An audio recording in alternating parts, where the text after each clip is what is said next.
This year, PBS celebrates 50 years of service to the American people. We in Idaho are a little older, having started at KUID in Moscow more than 55 years ago. Over those years, we provided content and services that have made a real impact in the lives of Idahoans.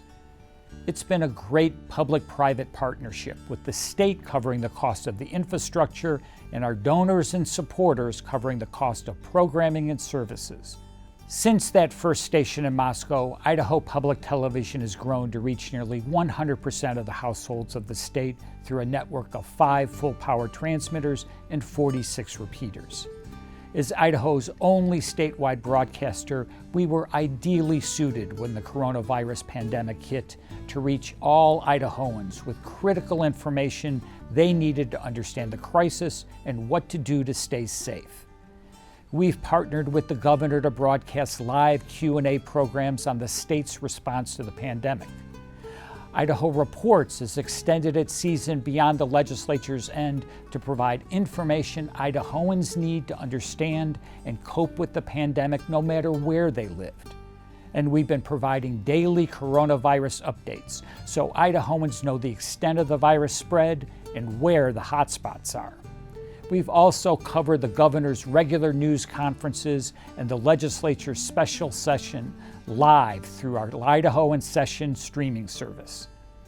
We're committed to helping meet the challenge of this pandemic by providing critical, accurate, even life-saving information Idahoans can trust. And we connect Idahoans with our content. Back in September, Michael Kirk, a founding producer at Frontline and also a U of I grad and former Idaho PTV staffer, gave our donors and sponsors an exclusive look at the Choice 2020 Biden versus Trump. Insightful as always, Frontline and PBS dig in to tell the whole story. And that's what your sponsorship aligns with: journalism that provides insight and credibility. When the novel coronavirus pandemic changed our lives, tens of thousands of Idaho parents and students were caught without devices or internet at home. We jumped in to meet the need and created Classroom Idaho Learn at Home, bringing teachers across the state together with their students via broadcast. We repurposed our Learn Create channel into a virtual classroom, providing direct instruction and resource programming to students at home in grades K through 12. From the start of PBS and Idaho PTV, education has been in our DNA. Now more than ever, we're making a difference in the lives of teachers, students, and parents. Now here's Debbie Critchfield, President of the State Board of Education. The academic needs of our students are consistently at the forefront of our board's work. Now more than ever, we must utilize every tool available to support what was lost and minimize the impacts for our students. Classroom Idaho is one of those tools available to all Idaho students. Idaho Public TV has been an important partner, quickly finding smart solutions, providing educational support, and dedicating staff resources to the effort. Leveraging the power of Idaho Public Television, we are delivering the needed supports and curriculum directly into homes and to students. As civil unrest captured all the news feeds, PBS Kids thought about what children must be thinking. On October 9th, we aired a news special, PBS Kids Talk About Race and Racism. The half-hour program featured authentic conversations between real children and their parents and included content from PBS Kids series Daniel Tiger's Neighborhood, Arthur, and Xavier Riddle and the Secret Museum. And we also examined the issue here in Idaho. I'd like to thank Senator Cherie Buckner Webb, BSU Professor Michael Strickland, Boise City Council member Lisa Sanchez, and Idaho Black History Museum Director Philip Thompson for their help on racism and the Gem State. Idaho PTV is making sure you have the important information on current events. We work hard to be a source you can trust and believe in. Hi, I'm Jeff Tucker, Director of Content here at Idaho Public Television. Well, it turns out that you can teach old dogs new tricks. The events of the last 8 months have taught us something new that we call pandemic production. Much of what we're working on now won't be seen for 6 to 12 months, which means 8 months ago, when the nation stopped, we were in the bit of a pickle. So as the group started discussing what to do next, as per usual, the team, and I mean everyone at Idaho PTV, jumped right in. But I'll talk specifically about production.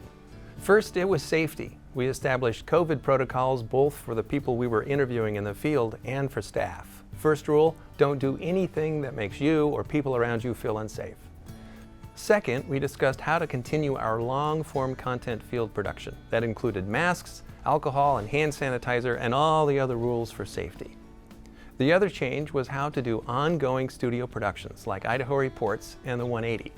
You'll hear more about Marcia's newest project, which started because of the pandemic restrictions. And just like billions of other people on the planet, we learned how to incorporate Zoom into our daily lives. It's now how we do much of our timely work. Even Eli, the newest member of the Davlin family, caught the Zoom bug. He's been heard in the background of Idaho Report's Friday programs, no doubt practicing for his cameo as a future host down the road. Science Trek starts its 22nd season this year with a look at what else but viruses. Not surprisingly, viewership was way up because we were already serving parents, educators, and kids in the digital world. On the PBS streaming service, views of Science Trek are up almost 200% year to year. And use of the Science Trek website is at about 4 million views. Here's one of the virus shorts from this season entitled Herd Immunity, and I don't mean cows.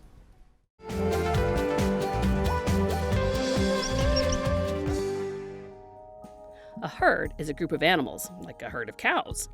But herd immunity is how we all work together to limit the spread of a virus. Say you have a group of people. A virus can spread quickly, making them sick. When someone recovers from an infectious illness, they develop antibodies in their blood that helps them fight off that virus. They can also be protected from a disease by getting a vaccination. They have what's called immunity. If there are enough people in the group that have immunity, then it's difficult for the virus to spread at all, and that's called herd immunity. We need more than 70% of the group to be protected for herd immunity to work. But if there are fewer than that, then the virus can spread disease more easily. Having herd immunity is important because it protects people who can't get vaccinated, people who are too young or too old, or whose immune systems aren't strong enough. Herd immunity is one way to stop the spread of a virus. For more information about viruses, check out the Science Trek website. You'll find it at sciencetrek.org. Now Marcia Franklin has started a new digital series called The 180. Since April, she's been talking with people who have had to make great changes in their lives. In other words, do a 180. They've included a refugee who started up a medical transport company just as the pandemic began, and a mother of 2 children who decided to become a nun. What has sustained them along the way? Their resilience can help provide us all a roadmap. Marcia has been posting the conversations to the Dialogue Facebook page and to the Idaho Public Television YouTube channel. Here's a short clip. Hi, I'm Marcia Franklin. You know, sometimes the most nondescript places like this one hide the most amazing stories. For instance, the vans behind me are fueled in part by the determination of a young man who's already faced more challenges in his life than many of us will face in a lifetime. This week on the 180, meet Jonathan Amissa. In just 15 years, Amissa has gone from being an orphan on the streets of Cameroon to starting this successful medical transport company in Boise. Jonathan talks with me about what drives him to succeed and what has grounded him through the massive 180s he's had to make. Any one of them might have brought someone to their knees, but Amissa not only got up, he sprinted. And what you will hear is proof positive that just one person, one of us, can make a huge difference in a person's life and help them achieve their dreams. Be prepared to be inspired. Idaho Experience is now in its 4th season, continuing to bring to life the stories of the extraordinary people and defining events that have shaped Idaho's past and present. In August, we told you about the story of how Idaho became the 4th state in the nation to honor women with the right to vote. Independent producer Jenny Sue Weltner and Idaho PTV's own Marcia Franklin brought us ahead of her time, women's suffrage in Idaho. They marched in the streets, spent months in jail, and went to war with a president. Women in America finally won their right to vote in 1920. By that time, women in Idaho had been casting ballots and winning seats for nearly a quarter of a century. Ahead of her time.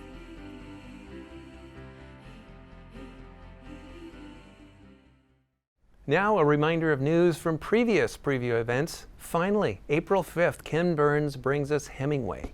He paints an intimate picture of Hemingway the writer, who captured the complexities of the human condition while also penetrating the myth of Hemingway himself, the man's man. The great thing is to last and get your work done. And see and hear and learn and understand.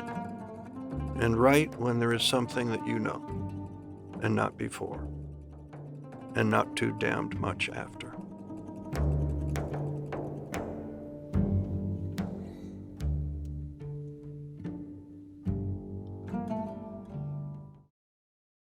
In March, Bill Manny will also explore Hemingway, but from an Idaho perspective.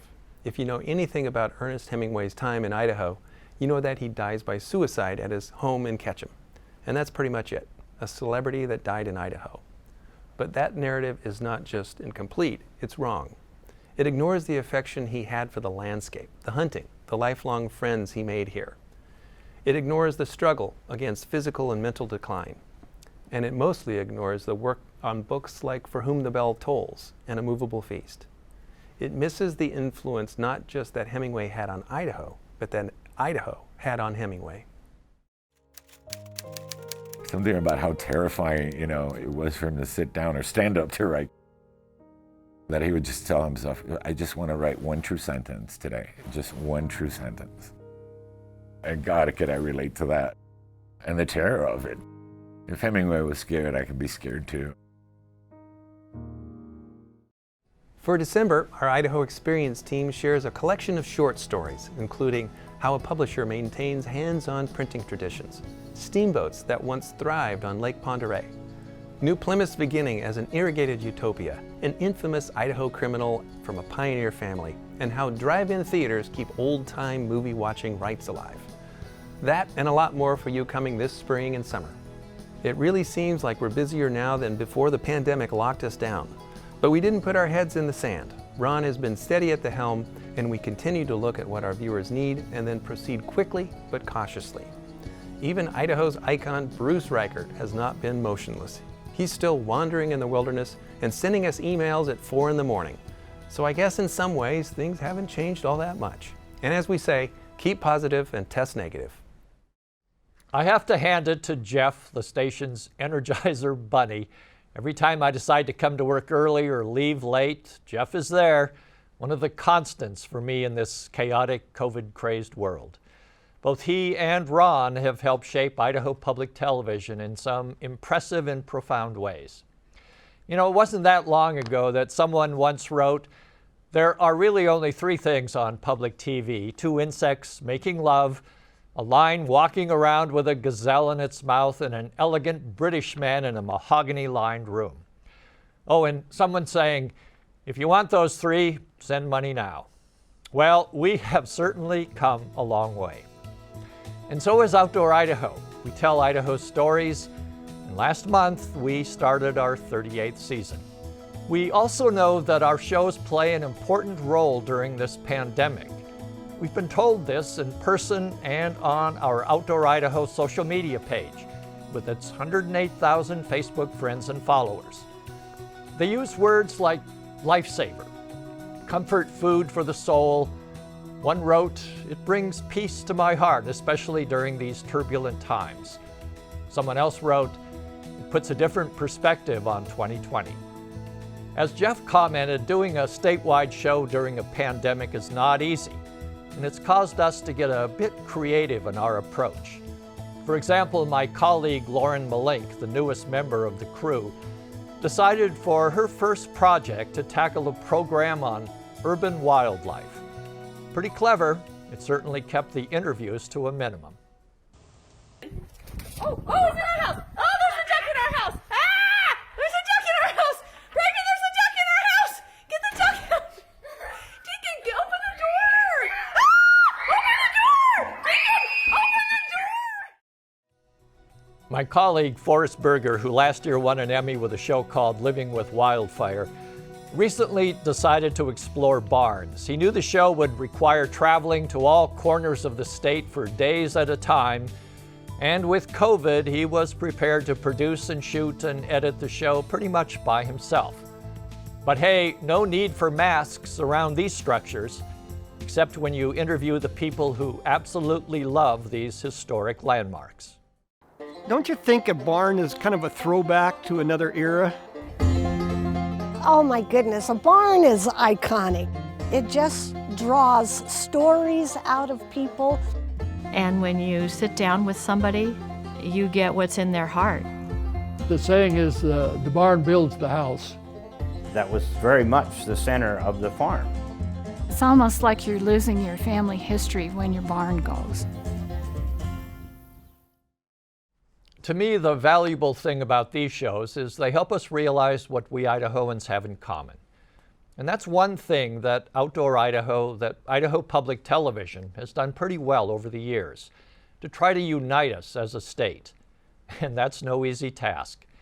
But I'm not sure who or what else is really equipped to do that. But now, if you don't mind, let's get beyond the year 2020, please, and show you some things still in the conceptual stage. For next March, we're planning a show definitely created for the COVID era. Off the Beaten Path is about out-of-the-way places from all over the state, with not a lot of people, and a chance to provide some peace and comfort to a hurting world. It's taken 38 years, but we finally decided to devote time to a classic Idaho tradition. In late September, we traveled to eastern Idaho, to just outside of Sugar City, where we spent 2 days capturing the craziness of the potato harvest. I brought my little handheld camera along, and volunteer extraordinaire Peter Morrill edited this short clip just for this event. By the way, we're calling the show Spud Country. We're right in the middle of potato harvest. It's about a 3-week potato harvest here in Newdale, Idaho. I just think it's fun just to see if you can put in a 16-hour day. I think that's impressive. The dirtier they get and in there working, I think they love that. The more they can work, the harder they can work, the better they feel. They really do. I love everything. I love the smell of the dirt. I love driving the truck. I love being with the people. I just love everything about it. Wow, this is where it's at. This is where good people are. This is where life is.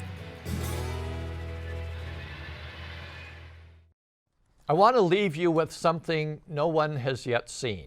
You really are the first. Bill Manny and Jay Krajek are still working on it in the edit bay. I have a hunch you already know Idaho represents something most states can't claim, a wild, exuberant heart that can still kick your backside, as Lewis and Clark discovered more than 200 years ago.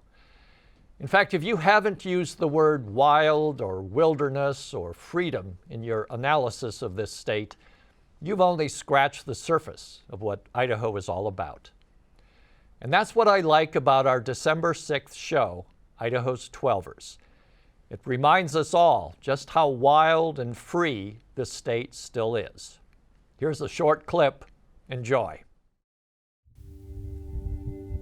123. That's how many Idaho mountains reach 11,000 feet or higher. 9 of those peaks rise above 12,000 feet. These granddaddies are known as Idaho's Twelvers, and they exert a powerful pull on the imagination. We thought, oh, we'll climb 1, maybe 2, but the boys kept wanting to go, so we were able to climb all of them. That way. She made her mind up she was going to do it. And here we are, the 9th summit. Yes.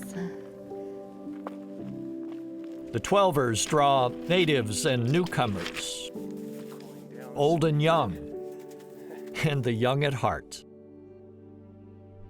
Some find in these mountains the ultimate test of physical or mental endurance, and some must face their fears. I just got pretty spooked at just the exposure and the wind and my fatigue level. And I just thought, you know, I'm not having fun anymore. Perfect. So if they are refugee who has no experience with mountain stuff, they can go to other mountains, but not this one, man. Others go up these mountains for the thrill of racing, or skiing, or believe it or not, flying down. A speedwing is basically your own personal roller coaster. You're high in the air and your adrenaline's going, and it just seems so unreal that you're flying your body through the air. It just doesn't seem like you should be able to do it. Idaho's highest peaks also inspire artists, with 12er t-shirts and towels, patches and paintings, even mountain music. Listening to the songs of the birds or the wind, or thinking of the shape of things and how that could be portrayed musically, it's always kind of going in the back of my mind. 211 people are known to have climbed the 9 12ers. You know, that's a fairly short list of people who've accomplished that, and I decided I wanted to be one of those people. Windy. Expert or novice, each climber still has to put one foot in front of the other. Hour after hour, mile after mile, mountain after mountain. I want to get up there. I want to see if I can do it. I want to test myself against the mountain. So I think that's probably the number one motivation is the challenge. Being in the very highest places in Idaho gives climbers an unparalleled perspective on life in this wild, wondrous, elevated state we call home. You feel like you're literally on top of the world, on top of a mountain. Okay, here's the summit. It's really spiritual and powerful. Yeah, I feel very alive when I do it. And I think that's probably the common thread with everybody that does this.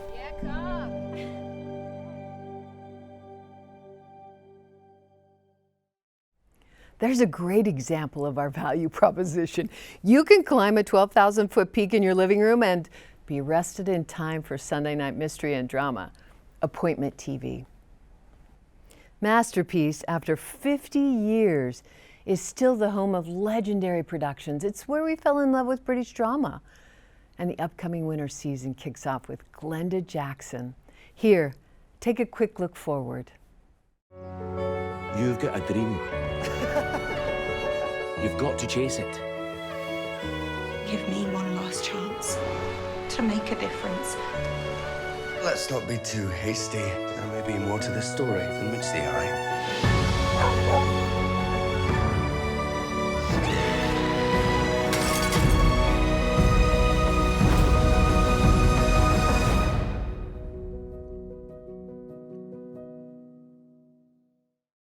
Hi, I'm Terry Tate McCauley, Director of Business Development. Right now, I wish we were together sharing salad dressing at lunch. Thank you for all your support and encouragement this last year. It's kept us going. The 50th season of Masterpiece celebrates with a new adaptation of All Creatures Great and Small, one of our favorites. James Herriot's heartwarming adventures as a young country vet with a cast of farmers and animals and townsfolk who live in the Yorkshire Dales. And here's an early look at All Creatures Great and Small, coming in January. I got an interview. Yorkshire? Excuse me, this is Derby, isn't it? I'd almost given up on you. I'm Mrs. Hall. I keep house for Mr. Farnham. I'm Farnham, Siegfried. New assistant. Oh, aye, another one. Mr. Farnham's new assistant. Another one. Let's trot forward. I've got a gelding gone wrong in hoof. Oh, we certainly don't want that. You've dealt with many horses before. This will be my first.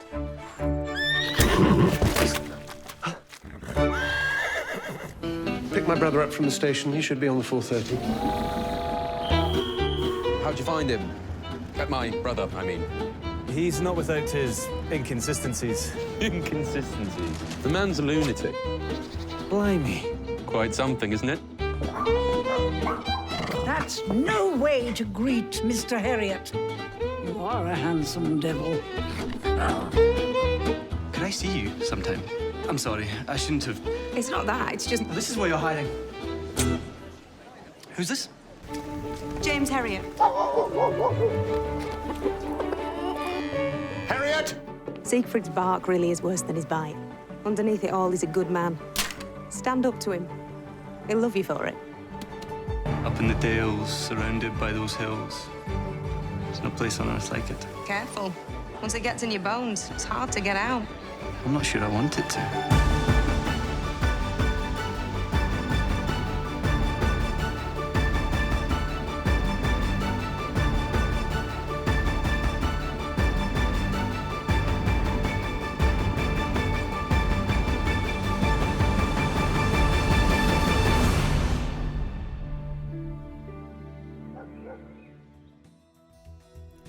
Engaging characters. You know, drama viewers are engaged, over 50% more likely to serve in their community. These are some of the people who are watching PBS. Sponsors are talking to affluent viewers. #1 with postgraduate degrees, mutual funds, more domestic trips this year, especially this year. Curious people watch PBS. Community engagement and contributions, it makes a difference to customers. We're hearing more and more about corporate responsibility, giving back.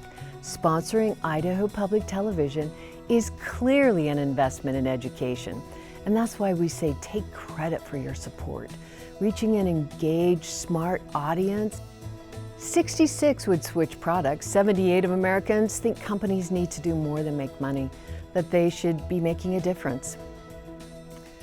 Coming up, the 7th season of Finding Your Roots. It starts January 19th with war heroes, criminals, immigrants, families who made it through extraordinary situations and circumstances. We know this from cutting-edge DNA research to old-school genealogical sleuthing to reveal these long-buried secrets. Get ready. It's going to be another fun season. Take a look. Let's roll. How's my hair?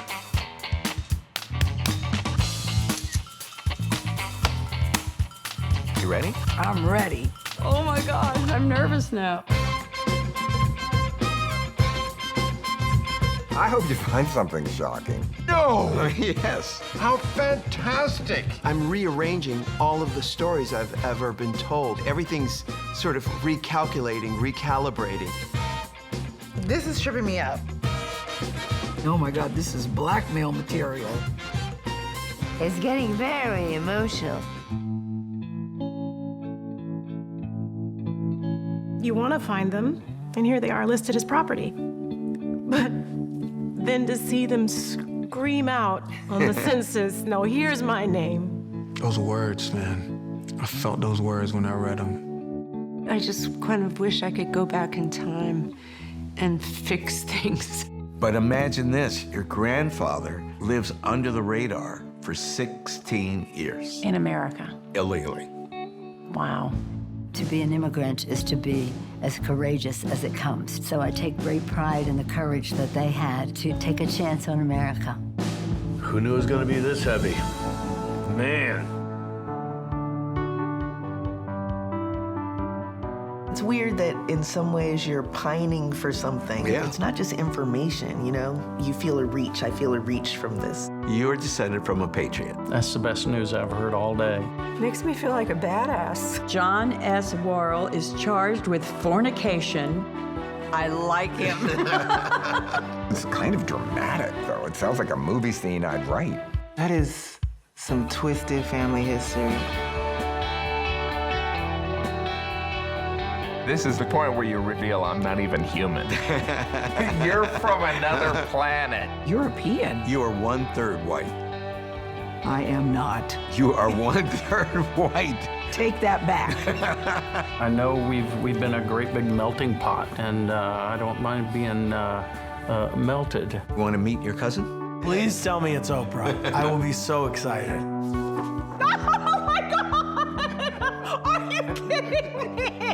You and my father are DNA cousins. Oh, my brother! There's something so empowering about knowing where you've come from, where you descended, what your story is. It fills in the blanks for me in terms of, you know, where I got the chutzpah to do what I do. This is the American dream, right? It is. This is worth more than anything. This is priceless. This is my new favorite book. American Masters, an incredible program to support. December 29th, share the real life of Laura Ingalls Wilder. Homesteading, well, it wasn't easy, no kidding. But this is really the story of family and community and how we all look out for each other. The business development team has a couple of new members in our family. Joining us back in January, Kylene Buxman took the job of Business Development Associate. Kylene is managing all the contracts, insertions, invoicing, digital banners, database, spot production, placement, just a few of the things that she's jumped in and took on. Leslie Lamb joined us March 30th. I remember it vividly because it was one of the few times we've met in person. As our new business development rep, Leslie's bringing lots of new ideas and energy to our place with her many years of marketing, advertising, graphic design. She's having a good time getting to know you, and she's encouraged by the dedicated support of our sponsors. I know we'll get through this. So snuggle in for the long winter with great shows from Idaho Public Television. Thanks to our engineering staff across the state, they'll keep all 5 channels on the air. So we have front row seats to some of the best performances. Jennifer Johnson's coming back with an exclusive look at a genuinely inspirational Broadway musical, along with the folks who brought it to stage. First, though, let's take a look at what's coming. PBS and Great Performances bring you 4 incredible nights of Broadway's best, with James Corden in One Man, Two Governors. I don't get confused that easily, yes I do.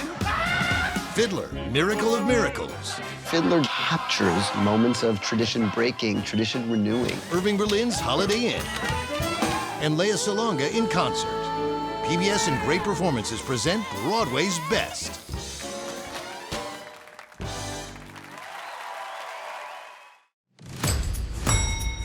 Good morning, sir. I'm a private detective working a case and will pay you handsomely to look the other way. You're a what? Word will soon spread that my father has died. If I don't take this case, someone else will. I'm surprised you haven't changed the name to your own. Miss above the door. That would be a sure way never to have any clients. The streets of London are not what they once were. The city has changed. The crime, the filth. Chasing criminals is no job for a lady. It should be left to the police. You're a private detective. I've had no choice but to take the law into my own hands. Trust me, I know what I'm doing.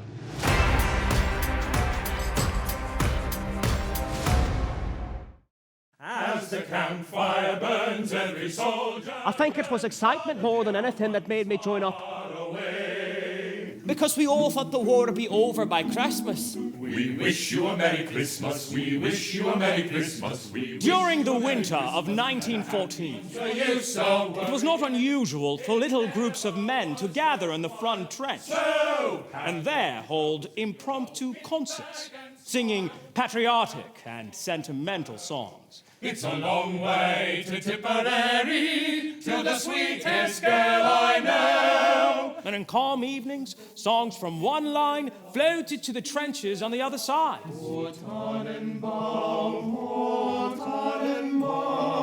In the middle of the war, we had ourselves a Merry Christmas.